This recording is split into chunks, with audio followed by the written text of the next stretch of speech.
hermanos, hermanas, gente de YouTube, a un nuevo video del canal. En el día de hoy vamos a continuar con este análisis a la Iglesia Católica. En nuestro quinto video, recordarán que en los anteriores videos tratamos el tema de la Navidad, el origen, si es bíblico o no, el tema de la adoración a las imágenes, fundamentalmente el de María, el rol de María que cuenta en la Biblia, lo que los católicos establecen, bueno, comparándola versículo a versículo, capítulo por capítulo.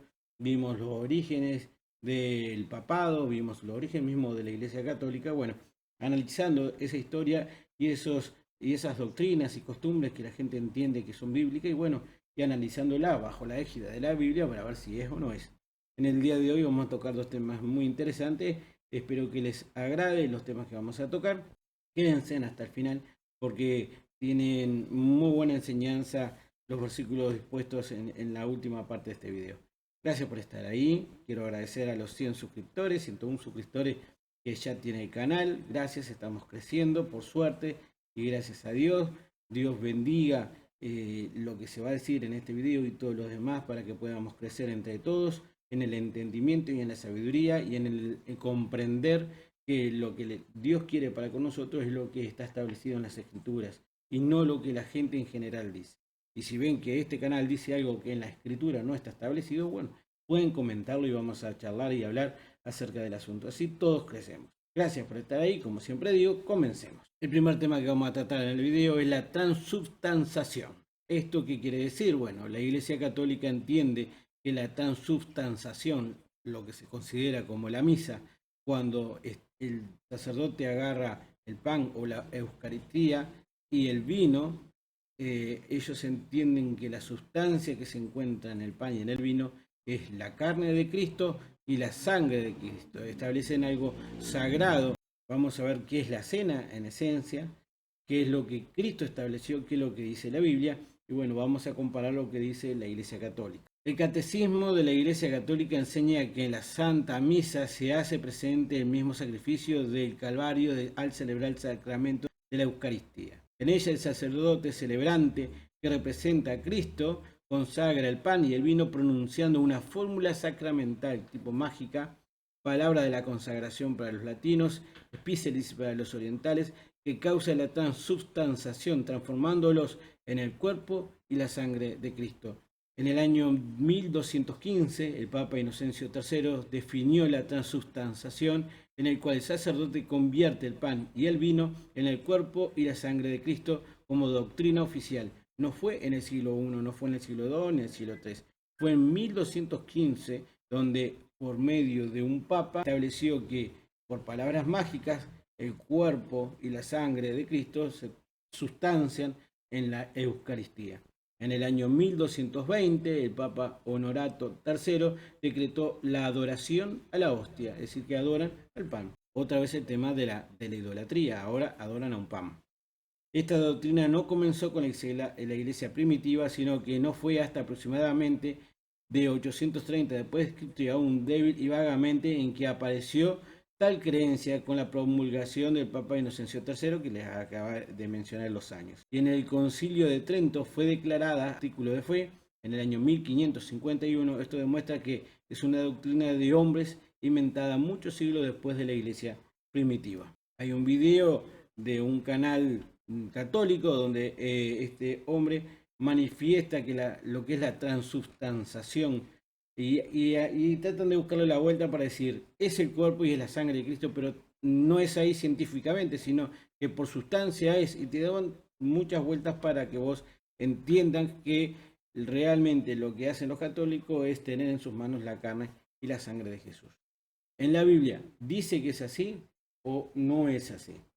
Si vamos a analizar de qué se trata la cena, lo que estableció Jesús, bueno, vamos a hablar de lo que corresponde entender de qué es la cena. En Mateo capítulo 26 dice así: y mientras comían, tomó Jesús el pan y bendijo y lo partió y dio a sus discípulos y dijo: tomad, comed, esto es mi cuerpo. Y tomando la copa y habiendo dado gracias, le dio diciendo: bebed de ellas todos, porque esto es mi sangre del nuevo pacto, que por muchos es derramada para remisión de los pecados. Y os digo que desde ahora no beberé más de este fruto de la vid hasta aquel día en el que lo beba de nuevo con vosotros en el reino de mi Padre. Y cuando hubieron cantado el himno, salieron al monte de los olivos. Esta es la última cena. En la última cena, donde estaba con sus 12 apóstoles, Jesús tomó el pan de la cena que estaban teniendo y tomó el vino. Y vieron que dice el fruto de la vid. No voy a volver a tomar el fruto de la vid hasta que lo vuelva a tomar con ustedes cuando de nuevo estemos juntos. Entiende que es la última cena porque después pasó lo que tuvo que pasar con la pasión de Cristo, el sacrificio que nos redimió a nosotros de los pecados. Entonces Jesús ordena a sus discípulos, nos ordena a nosotros los cristianos que tenemos que hacer esto. Tomad esto y recordar que por vosotros el pan es partido y la sangre es derramada. Una conmemoración es un acto que los cristianos debemos hacer, partiendo el pan y bebiendo el vino. Es fundamental entender que la cena es una conmemoración que los cristianos hacemos para recordar que si no fuera por la sangre de Jesús que se derramó, nosotros no podríamos tener el cielo. Entonces es una ayuda a memoria para los cristianos que a veces somos muy olvidadizos y a veces cuando estamos bien nos olvidamos del gran sacrificio que hizo Jesús. Nos indicó a nosotros como cristianos que debemos siempre recordar por medio de partir el pan y por medio de tomar el vino.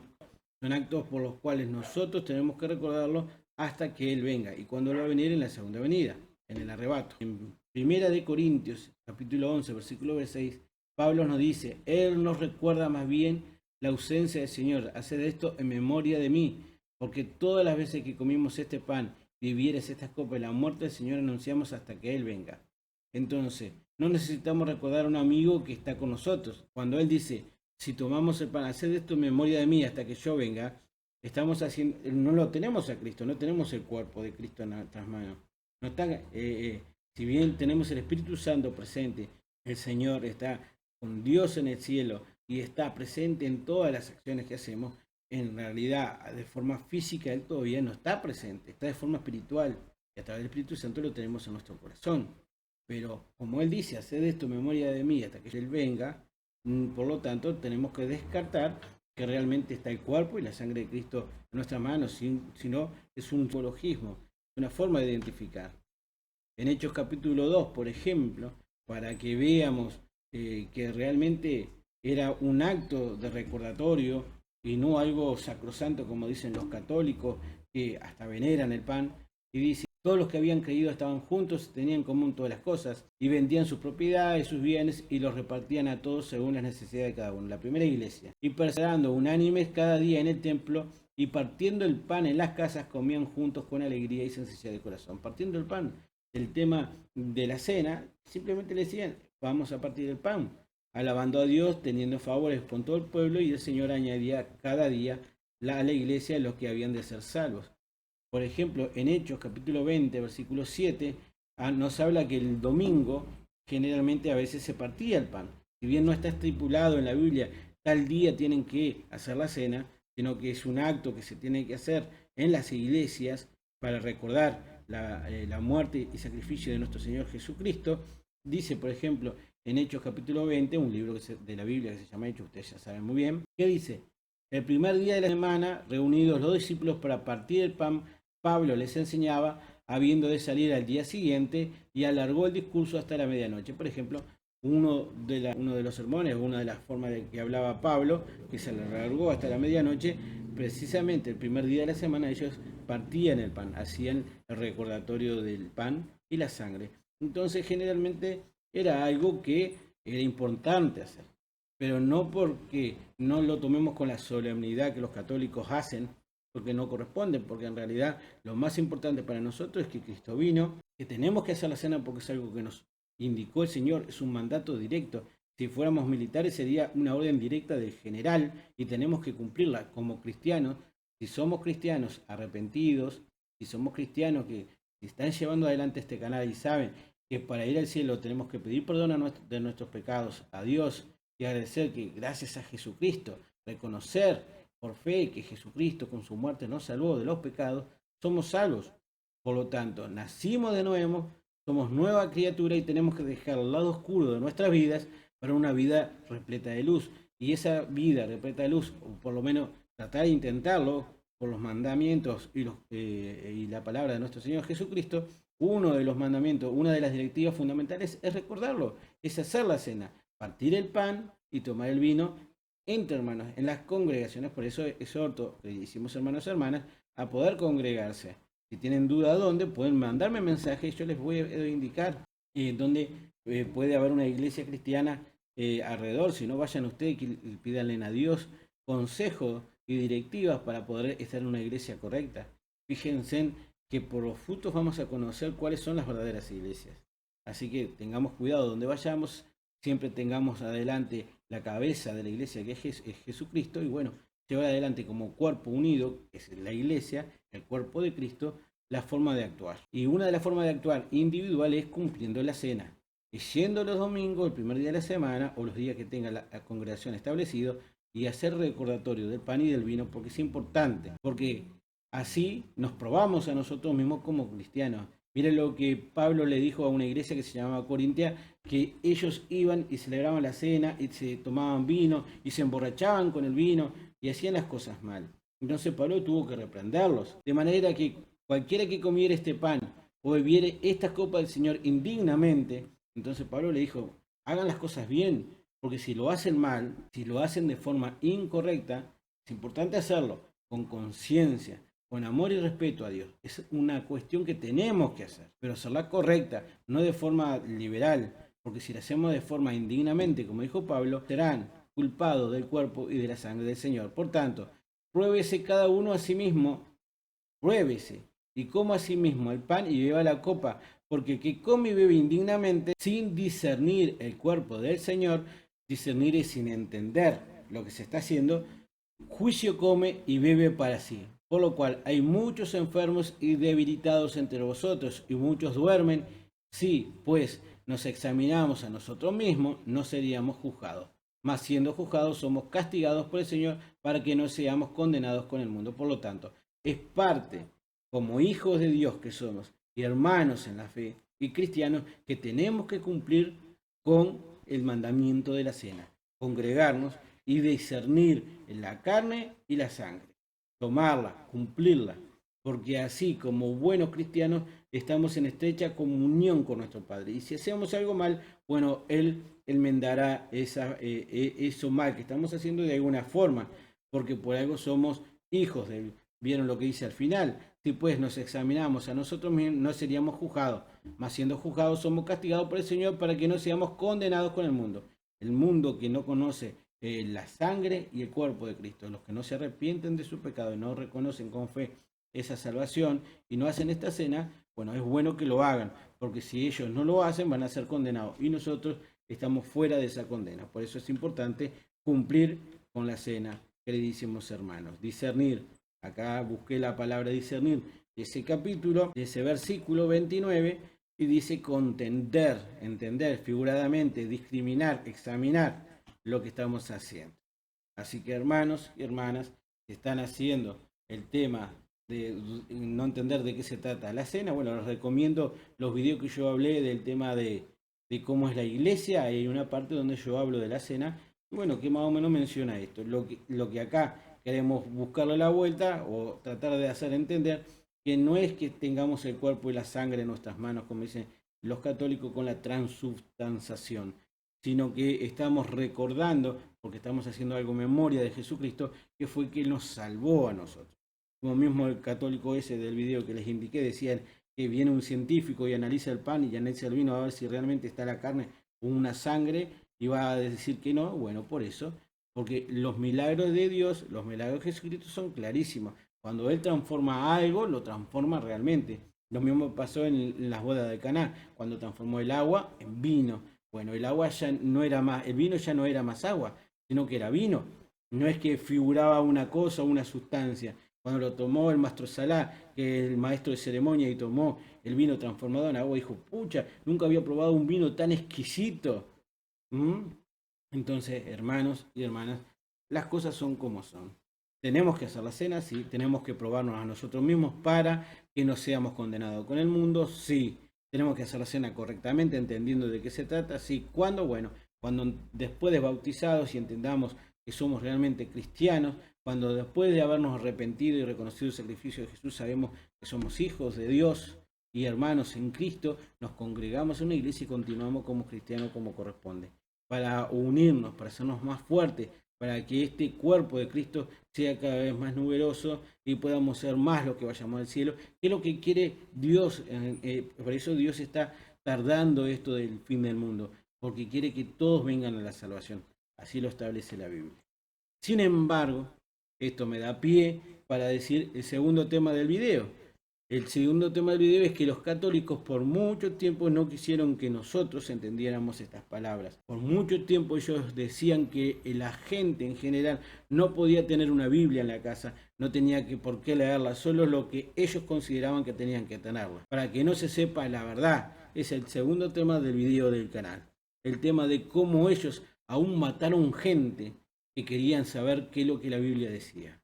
Bueno, vamos a analizar historia, vamos a analizar famosos concilios de ellos. La Biblia se leía en latín y de espalda a la gente. Vayamos nomás a Misal de Concilio Vaticano II, donde se lee en las rúbricas el siguiente indicación al momento de la preparación para una comunión. El sacerdote, volviéndose hacia el pueblo, dice con voz alta: dichosos los invitados a la mesa del Señor. Luego el sacerdote, volviéndose hacia el altar, es decir, a la espalda de la gente, dice en voz baja: que el cuerpo de Cristo me guarde para la vida eterna, pues simplemente porque el pueblo no es Dios. Gente, hermanos y hermanas, cuando nos reunimos como Cristo, como iglesia de Cristo, como el cuerpo de Cristo, nos vemos la cara, nos analizamos, porque Dios está entre nosotros. No hay una persona en particular que tenga contacto directo con Dios, sino que todos en conjunto y por medio de cada uno de nuestros suspiros está Cristo en nosotros. No es cuestión de dar la espalda a la gente. La Biblia es en latín, se empezó a escribir o se empezó a traducir en latín, y prohibición de leer la Biblia en forma particular. En los años 400, la Vulgata latina de Jerónimo se convirtió en la traducción oficial de la Iglesia Católica. Recuerden, hermanos, que la escritura de la Biblia fue escrita en griego, el Nuevo Testamento fundamentalmente en griego, un griego especial, a la cual hoy en día podemos acceder a ella y ver en griego cuáles fueron las palabras originales de la Biblia, las palabras originales de Pablo, de Mateo, de Lucas, de Juan, de Marcos. Entonces, en el año 400, la Iglesia Católica, que es la que estamos analizando, decidió que había que traducirla al latín. En el año 600, Gregorio I ordenó que se use la lengua latina como la lengua para orar y para predicar. Así que si vos no sabías latín, mala suerte.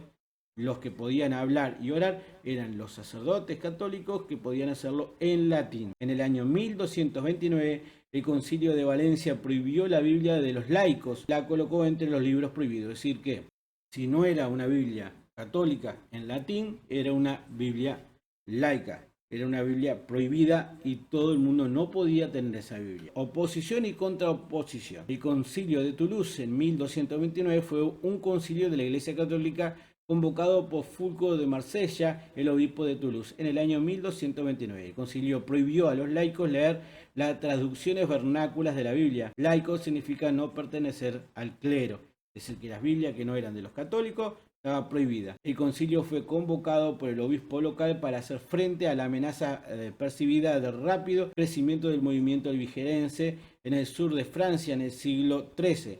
El concilio resolvió que se hiciera una búsqueda en cada parroquia de herejes, albigerenses y cáteros, y que si se encontraban sus casas fueran destruidas y que se destruyesen las traducciones no latinas de la Biblia e igualmente para otras copias no autorizadas. Entonces empezó a haber una persecución. Cuando la gente empezó a tratar de saber qué se trataba la Biblia, que querían saber si realmente lo que decían los católicos, los sacerdotes católicos, era cierto o no, y tradujeron la Biblia de ese latín a un idioma que ellos no podían entender, bueno, los católicos empezaron a hacer una ofensiva, las cuales buscaban esas Biblias y las quemaban y trataban de prohibir que una persona tuviera una Biblia que no fuera de la establecida por los católicos. Ustedes saben muy bien cómo terminó todo esto de esas persecuciones. El concilio manifestó: prohibimos también que se permita a los laicos tener los libros del Antiguo y del Nuevo Testamento, a menos que alguien por motivo de devoción quiera tener para los oficios divinos, es decir, un sacerdote, o el pequeño oficio de Nuestra Señora. Pero prohibimos estrictamente que tengan cualquier traducción de estos libros. Eso lo estableció la Iglesia Católica. Así que solo ellos podían tener la Biblia, solo ellos te lo podían leer en latín, solo ellos te lo podían interpretar y solo ellos podían hacer ese contacto directo con la palabra del Señor. Si vos querías tener la Biblia, algo tan lindo y sencillo que hoy tenemos y tan importante, bueno, en ese periodo estaba prohibido. Quienes han desobedecido tales prohibiciones han sido castigados mediante el encarcelamiento, trabajos forzados, el destierro y la muerte. También ha provocado la quema o confiscación de la Biblia o Biblias utilizadas o distribuidas. La censura de la Biblia ha tenido lugar desde la antigüedad y todavía ocurre hoy en día. Para los católicos, la censura de la Biblia fue perpetuada tanto por restringir Biblias que quienes eran poco instruidos como por censurar las traducciones que se pensaba propiciarían desviaciones de doctrinas católicas oficiales. Entonces, ese fue el motivo por los cuales ellos empezaron a perseguir a las personas que realmente querían saber algo de la Biblia. Acá, por ejemplo, tenemos un fragmento de Juan capítulo 4, versículo 11 y 12, donde dice: amados, si Dios nos ha amado así, debemos también nosotros amarnos unos a los otros. Eso es lo que refleja esta parte de una Biblia original del griego. El Viejo Testamento fue escrito principalmente en hebreo, además de arameo. El Nuevo Testamento fue escrito en koiné, una forma de griego antiguo. El koiné es un griego antiguo. Los libros fueron traducidos a varias otras lenguas, incluyendo el latín. Desde cerca de 300 después de Cristo y en adelante, el latín comenzó a establecerse como la lengua de adoración en la cristiandad occidental. En la cristiandad oriente, por otro lado, la lengua griega se mantuvo dominante y fueron donde conservaron los antiguos testamentos, los nuevos testamentos originales. Y gracias a Dios por eso, porque hoy en día tenemos en los museos los originales donde podemos comprobar, como siempre le digo, lo que la Biblia establece. Por lo tanto, si acá tenemos que un determinado idioma era el oficial principal, los católicos toman una traducción al latín y de ahí establecen que es el único idioma donde se puede interpretar la Biblia, cuando el original era el griego. El 2 de enero de 1080, el Papa Gregorio VII revocó el permiso de su predecesor de utilizar una forma de interpretar la Biblia. No sin razón ha complicado a Dios Todopoderoso que la Santa Escritura tenga que ser secreta en ciertos lugares. Perdida, si fuera completamente asequible a todos los hombres, podría ser despreciada y sujeta a falta de respeto, o podría ser mal entendida por aquellos de aprendizaje mediocre y llevadas al hierro. En 1199, Inocencio III, en la escritura de una carta al obispo de Metz, prohibió la lectura de la Biblia en reuniones privadas, a los cuales llamó occultis conviction o convicciones ocultas. Por lo tanto, los católicos prohibieron que la gente pudiera tener acceso a la Biblia solo en latín y que nadie podía interpretarla porque podríamos cometer error. Eso fue parte de lo que la Iglesia estableció. Pero ¿qué dice la Biblia? Por ejemplo, en Marcos capítulo 16 dijo: y le dijo: id por todo el mundo y predicar el evangelio a toda criatura. ¿Quién dijo eso? Jesús. El que creyere y fuere bautizado será salvo, mas el que no creyere será condenado. Hay que ir por todos lados, hay que manifestar la palabra del Señor, hay que enseñarla a la gente, no hay que ocultarla, no hay que transformarla en un idioma que no le interpretamos. A nosotros, el rol de los cristianos es allegar a la gente la Biblia, para que la abra, para que la lea, para que la analice. Por eso cada vez que nosotros hacemos el video les decimos: interpreten la Biblia, analícenla, vean las cosas que decimos nosotros y veamos las cosas que dice la Biblia. Si es así, es así. Y si no, nos indican a nosotros. No es cuestión de tapar la Biblia o dar una explicación por fuera de la Biblia. La Biblia se explica solo y por eso es importante que la tengamos en nuestros hogares y contactos con ella. Pero ¿qué pasó? Cuando realmente la gente quiso allegarse a la Biblia, ¿vieron esa imagen? Bueno, así actuaron los católicos. La Inquisición fue la primera organización en operar en toda la nación y a la Universidad de Toulouse fue fundada y de esta el Instituto Católico de Toulouse tomó su nombre. En el sínodo se pronunció una prohibición general de la Biblia para personas legas de esta provincia eclesiástica. Es decir, solo personas podían tener la Biblia y las personas legas estaban prohibidas tener la Biblia. En el segundo consejo de Tarragona, En 1234, los obispos españoles, atendiendo un decreto del rey Jaime I de Aragón, declararon que estaba prohibido a cualquier poseer una traducción de la Biblia. Tenían que ser quemados en un espacio de 8 días, de otra forma serían considerados herejes.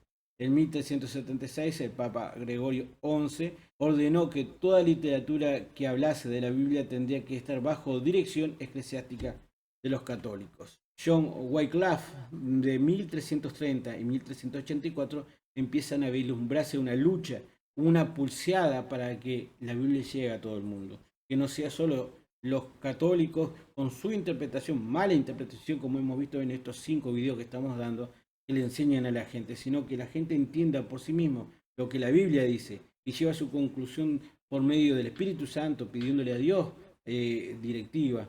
Pero los católicos quisieron prohibir eso hasta con la muerte. John Wycliffe, como mencioné, teólogo con ideas similares pero anteriores a la Reforma Protestante, acabó la primera traducción autoritaria de la Biblia de latín al inglés. Así que pasó del latín al inglés. Por fin los ingleses, o el idioma inglés, podía tener llegada la interpretación de la Biblia en 1383. En 1408 se expresó por los católicos: decidimos y por lo tanto ordenamos que nadie en adelante traduzca ningún texto de las escrituras al inglés y otra lengua bajo la forma del libro o tratado. Además, prohibimos que dicho libro o tratado se lea, ya sea que haya sido escrito por la contemporáneo John Wycliffe o posteriormente, sea parcial o completamente en público o privado. Estas acciones serán castigadas con la excomulgación hasta que el obispo local o, de ser necesario, un conjunto provincial apruebe dicha traducción. Los que a ellos se opusieren deberán ser castigados de la misma manera, junto con aquellos que sean promotores de la herejía y del error. En el concilio de Constanza, 1415, Wycliffe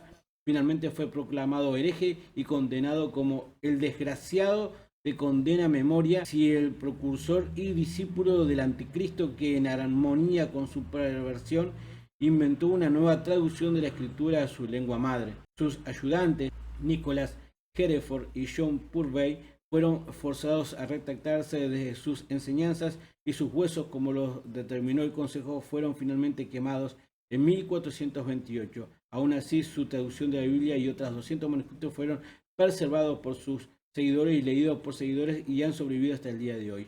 Hoy en día se tiene esa traducción y se ve que realmente no eran malas interpretaciones, sino que mantenían su fidelidad con la del griego original. Entonces, queridísimos hermanos, ven ahí la gran persecución. Acá, por ejemplo, vemos una de las traducciones del señor John Wycliffe hecha a mano y con amor. Esto es una imagen donde se ve que le da esa Biblia en inglés a la gente para que la lea, y acá tenemos una copia de lo que él había hecho.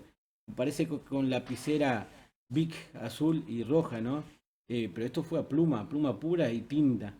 Y tradujo, eso es amor hacia Dios, amor hacia el prójimo, para que entendiera la situación. Y seguimos con grandes luchadores que trataron de hacerle llegar el conocimiento de Dios a la gente. Las siguientes traducciones de la Biblia al inglés fue la de William Tyndale, después del anterior que habíamos dicho, del señor John Wycliffe, apareció William Tyndale, que también empezó a traducir la Biblia y hacerla llegar a la gente, que tuvo que ser imprimida desde 1525 y fuera de Inglaterra en zonas de Alemania. Tyndale fue sentenciado a muerte en la hoguera debido a su trabajo de traducción. Él fue estrangulado en 1536 cerca de Bruselas y después quemado. Este señor que tenemos acá, por hacernos llegar la Biblia, fue estrangulado y quemado por los católicos, el señor William Tyndale. El arzobispo Berthold von Hennenberg expresó: las leyes y cánones sagrados han sido compilados con mucho cuidado y habilidad por hombres sabios y elocuentes. Su comprensión es tan difícil que la duración de la vida humana, incluso para los más perspicaces, apenas alcanzan para dominarlo. Sin embargo, algunas personas insolentes e ignorantes se han atrevido a traducir esos escritos a un alemán común y corriente, tan malo que incluso los eruditos se confunden por estas obras y sus grandes malentendidos. En 1490 algunas Biblias hebreas y otros libros judíos fueron quemados en Andalucía por la Inquisición española. Estamos viendo, hermanos, la gran persecución que la Iglesia Católica ha establecido. Acá hay un retrato de lo que le pasó a William Tyndale cuando fue estrangulado y después prendido fuego. Gente que lo único que quería hacer era dar el conocimiento de Dios a la gente. Y acá tenemos a otro gran hombre que también forjó esa lucha contra los católicos de tratar de dar a conocer la verdad. El señor era Martín Lutero, profesor de teología en la Universidad de Wittenberg. Publicó las 95 tesis. En sus tesis, Lutero afirmaba que el arrepentimiento establecido por Cristo, porque los pecados serían perdonados, implica un arrepentimiento espiritual interno en lugar de simplemente una confesión sacramental externa, es decir, con el sacerdote. La gente, al entender ya la Biblia, el arrepentimiento y el sacrificio de Jesús, ya tiene un contacto directo con Dios y no a través de una institución como es la Iglesia Católica. El contacto directo con Dios establece a nosotros la salvación, porque no es un sacerdote el que nos da la salvación, el que nos da la salvación es Jesucristo, y es nuestro arrepentimiento y fe en Jesús por haber hecho el sacrificio que hizo. En 1521 fue excomulgado por la bula papal, se despidió Edicto de Bonn, de donde se le declaraba hereje a Martín Lutero, obviamente. En 1522 la primera traducción del Nuevo Testamento de la Biblia de Lutero fue publicada, se tradujo con base en el texto en griego de Erasmo. 1534 la Sagrada Escritura fue impresa en su totalidad, completando la Biblia de Lutero. En el Concilio de Trento, tanto los escritos de Lutero como los escritos de Erasmo fueron puestos en el Index Libros Prohibidos. Copias futuras del índice también prohibían sus Biblias, así como todas las ediciones previas y en general todas las ediciones similares de la Biblia. Esta batalla siempre se fue dando en general. Martín Lutero, charlas de sobremesa, estableció: lo único que anhelo es poseer la palabra de Dios. Me tiene sin cuidado los milagros, no me preocupan las visiones extraordinarias, tampoco haría caso a un ángel que quisiera enseñarme algo que no fuese la palabra de Dios. Yo solo creo en la palabra de Dios y en sus obras, porque la palabra de Dios ha resultado verdadera desde el principio del mundo y a nadie ha defraudado. Queridísimo hermano, recuerden lo que dijo Gálatas capítulo 1 versículo 8 y 9, más si aún nosotros, un ángel del cielo, os anunciaron un evangelio diferente que hemos anunciado, sea anatema. Como antes hemos dicho, también ahora lo repito, si alguno les enseña diferente, evangelio diferente al que he recibido, sea anatema, es decir, maldito. Por eso Lutero decía: si a uno un ángel o los milagros o lo que sea, de lo que sea, me vienen a decir cosas de Dios y no coincide y no condice con lo que la Biblia dice, es anatema. Por eso es importantísimo que nosotros, como gente que piensa, que analiza la situación, lleve adelante una interpretación lógica de la Biblia. El 27 de mayo de 1747, Jacob Smith fue ahorcado como el principal dirigente de un movimiento bíblico en el cantón de Lucerna, sobre el río M. Su cadáver fue quemado junto con una Biblia de Lutero, donde estaba su granja. Se erigió un pilar de más de 100 confesores de ese movimiento, provenientes de varias personas. 82 de ellos también fueron castigados, principalmente eran desterrados para siempre. Como la Biblia era el eje de ese movimiento y una de las ofensas cometidas por el convicto fue la violación de las reglas de censura sobre el uso y posesión de la Biblia, después del juicio las autoridades emitieron un decreto que incluía una prohibición general a los hombres legos sobre la posesión de la Biblia. Entonces ahí ven, hermanos, esa gran lucha que tuvo la Iglesia Católica. ¿Cómo puede ser que una Iglesia Católica o una iglesia cristiana lleve una lucha de esa forma a personas que lo único que quieren es llevar adelante la palabra de Dios, llevar adelante para que hoy tengamos una Biblia en cada casa? Toda esta gente lucharon para eso.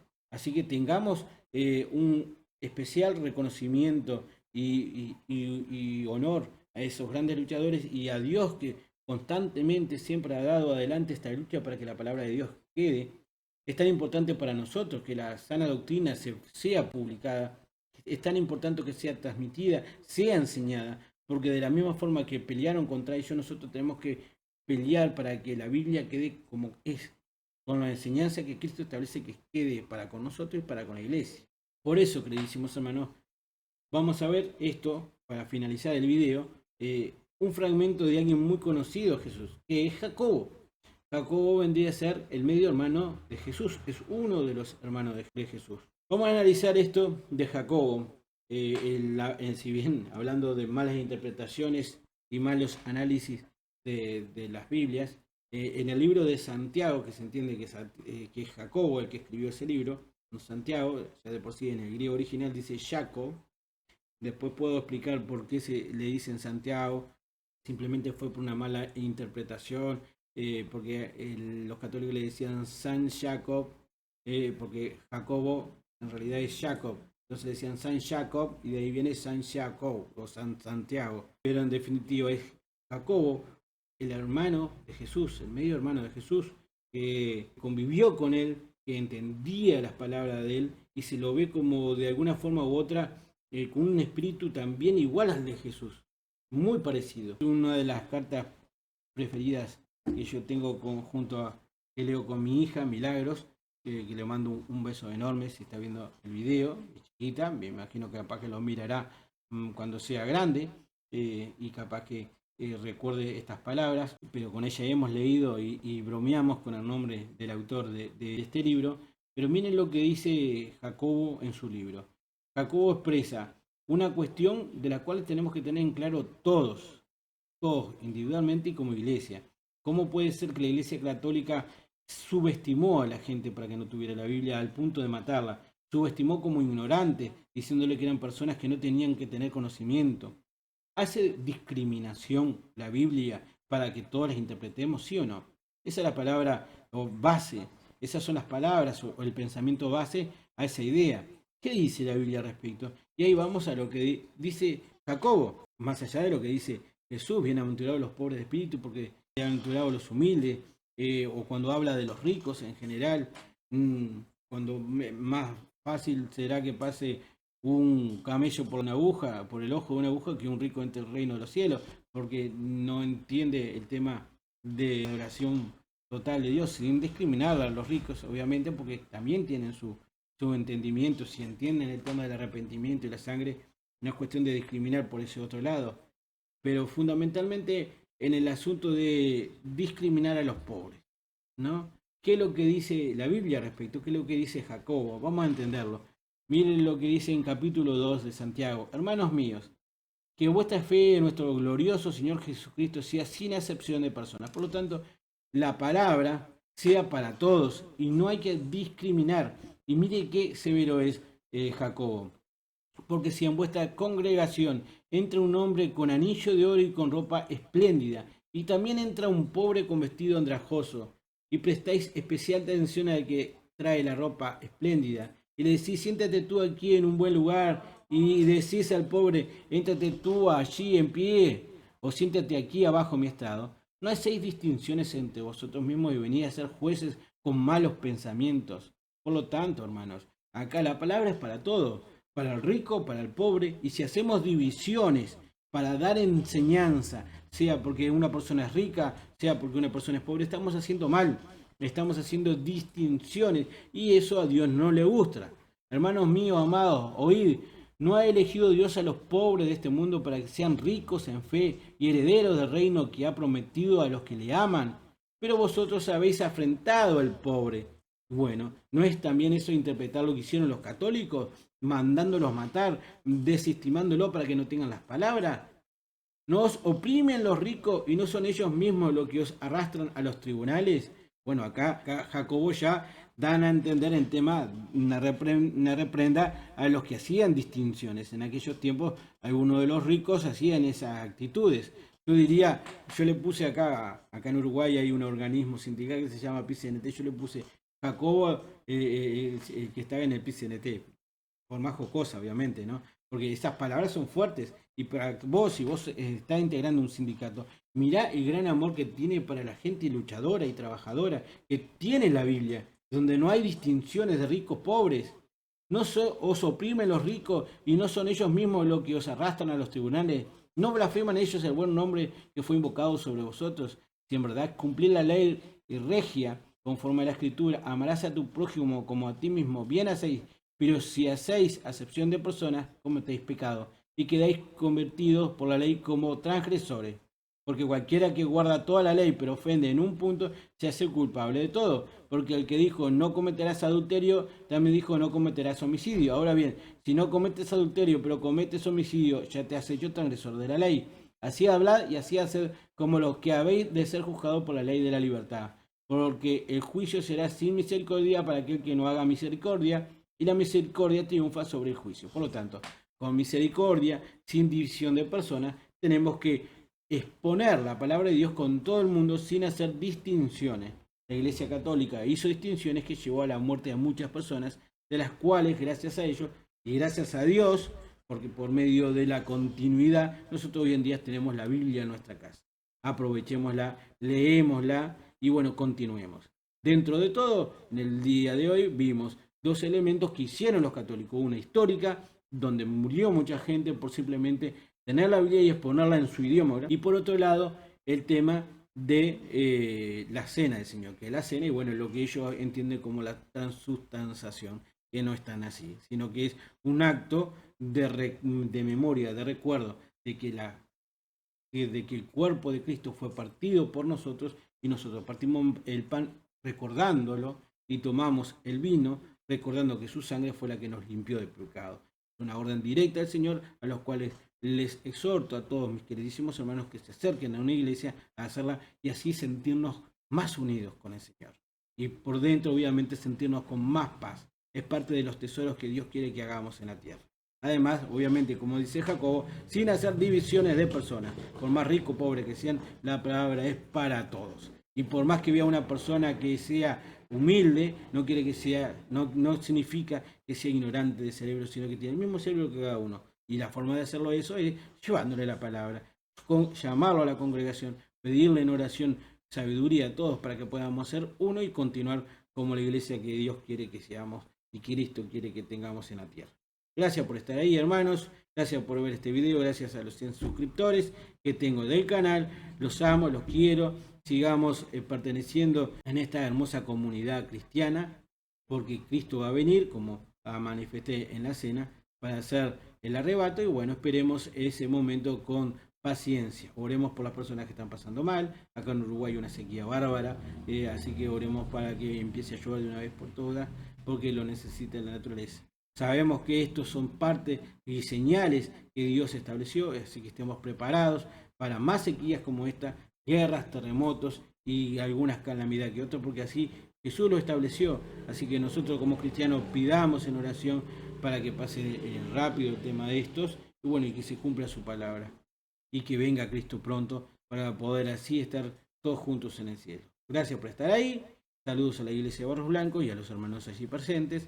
Saludos a mi familia. Mencioné a Milagros. Bueno, no puedo menos que mencionar a Gabriel y a mi esposa Carla y a los familiares. Abrazo. Nos vemos en el próximo video si Dios quiere.